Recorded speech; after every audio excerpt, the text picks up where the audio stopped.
سر یہ فرمائیے گا کہ ہجرت مدینہ کے بعد کے چیلنجز اور آج وزیر اعظم عمران خان کی حکومت کو جو چیلنجز درپیش ہیں، کیا ان میں کوئی مماثلت دیکھتے ہیں آپ؟ بسم اللہ الرحمن الرحیم۔ ریحان صاحب، آپ نے بہت خوبصورت انٹرو دیا اور آپ نے سمیٹ دیا وہ سارے 10 سالہ جو دور تھا، بلکہ 23 سالہ دور جو ہے وہ آپ نے سمیٹ دیا اپنی گفتگو میں۔ میں اس کو بارہا کہہ چکا ہوں مختلف چینلز پہ بھی، اپنے پروگرام میں، چینل 24 نور اسرار میں، کہ یہ خاص گستاخی ہے، اس پہ توبہ کرنی چاہیے۔ ہمارے اوپر یہ جو عذاب آ رہے ہیں اس کی وجہ ایک یہ بھی ہے کہ ریاست مدینہ کہنا، ریاست مدینہ کائنات میں ایک ہی تھی جس کے سرورہ محمد عربی صلی اللہ علیہ وسلم اور آپ کے خلفائے راشدین تھے۔ یہ جہالت میں مبنی بات ہے کہنا ہم اس کو ریاست مدینہ بنائیں گے، مذاق بنا دیا لوگوں کی نگاہ میں۔ ریاست مدینہ کون سی ریاست تھی کہ 274 مربع میل وہ روز پھیلی ہے 10 سال کے عرصے میں، اور وہ نئی قائم ہوئی تھی، یقیناً مشکلات تھیں، پوری دنیا ان کی دشمن تھی۔ یہاں تو 75 سال ہو گئے ریاست بنے ہوئے، اور یہ ریاست جو تھی بجائے بڑھنے کے یہ کم ہو گئی۔ ریاست مدینہ وہ تھی جہاں رحمت کونین صلی اللہ علیہ وسلم کے چچا جان حضرت عباس کہتے ہیں مجھے فلاں جگہ اپوائنٹ کر دیں، آپ نے فرمایا میں آپ کو آپ کے نفس کا حاکم، آپ کی جان کا جو ہے وہ بناتا ہوں آفیسر، آپ کو میں اپوائنٹ نہیں کروں گا۔ وہاں کوئی یہ جو فیورٹزم کی کہیں بات نہیں تھی۔ اور یہاں پہ تو جو نااہل لوگ ہیں ان کو پکڑ کے میں نام نہیں لیتا، صوبائی سطح پہ آپ دیکھ لیں لوگ مذاق اڑاتے ہیں کن لوگوں کو بنایا ہوا ہے۔ آپ اسلامی نظریاتی کونسل کے ممبران کو دیکھیں، شرم آئے گی آپ کو۔ آپ دیکھیں یہ جو رویت ہلال کمیٹی کا چیئرمین پاکستان کا سب سے پڑھا لکھا دین تھا، اس کو ہٹا کے کس کو لگایا ہے؟ ناخواندہ لوگوں کو ایسے مناصب لگائے گئے۔ بنی اسرائیل تباہ کیسے ہوئے تھے؟ رسول اللہ صلی اللہ علیہ وسلم فرمایا وہ نااہل لوگوں کو جو تھے مقرر کرتے تھے۔ قرآنی حکم کی خلاف ورزی ہو رہی ہے مسلسل۔ قرآن میں حکم ان تعدوا الامانات الی اہلھا، امانتیں جو لوگ اہل ہیں، جو کمپیٹنٹ ہیں، ان کے سپرد کرو۔ پاکستان میں نااہل لوگوں کو جو ہے امانتیں سپرد کی جاتی ہیں۔ آپ وزراء کا حال دیکھیں، اخلاقی طور پہ ہماری کیا حالت ہے۔ ریاست مدینہ جب بنی تھی تو انہوں نے پہلے دن ہی اللہ سے جنگ اور اللہ کے رسول سے جنگ ختم کر دی تھی۔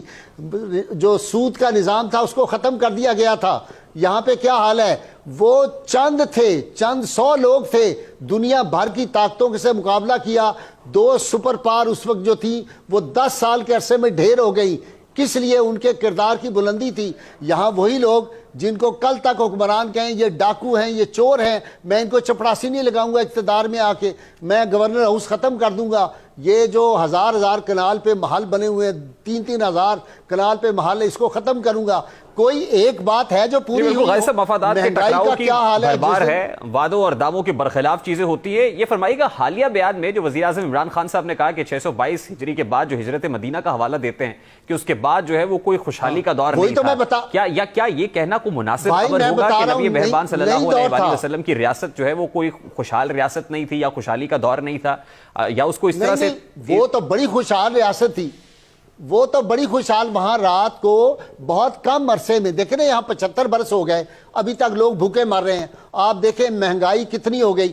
ریاست مدینہ میں تصور نہیں تھا ہولڈنگ کا۔ یہاں چینی، یہاں پہ آٹا، پہلے جو ہے اس کے پیچھے یا اس کے پیچھے حکمران طبقہ یا حکمرانوں کے دوست جو ہیں وہ پہلے باہر بھیجتے ہیں، ایکسپورٹ کرتے ہیں، پھر وہ کابل سے امپورٹ کرتے ہیں۔ یہ کس کو نہیں پتا؟ ریاست مدینہ میں جو تھا دیانت کا جو تھا، اور وہ گراف کہاں پہ گیا تھا؟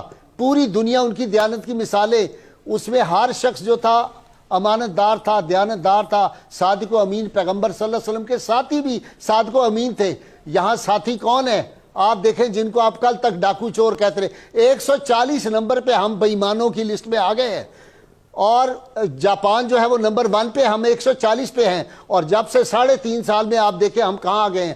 اور کیا ریاست مدینہ کا جو تھا اسٹیٹ بینک وہ کسی غیر مسلم کے قبضے میں دے دیا گیا تھا؟ IMF کو دے دیا گیا تھا؟ یعنی ہمیں تو وہ دوبارہ یہ پاکستان ایسے لگ رہا ہے جیسے ٹھیکے پہ دے دیا گیا ہو۔ یہ جو آزادی ملی تھی یہ پھر ہمیں غلام بنا دیا گیا ہے۔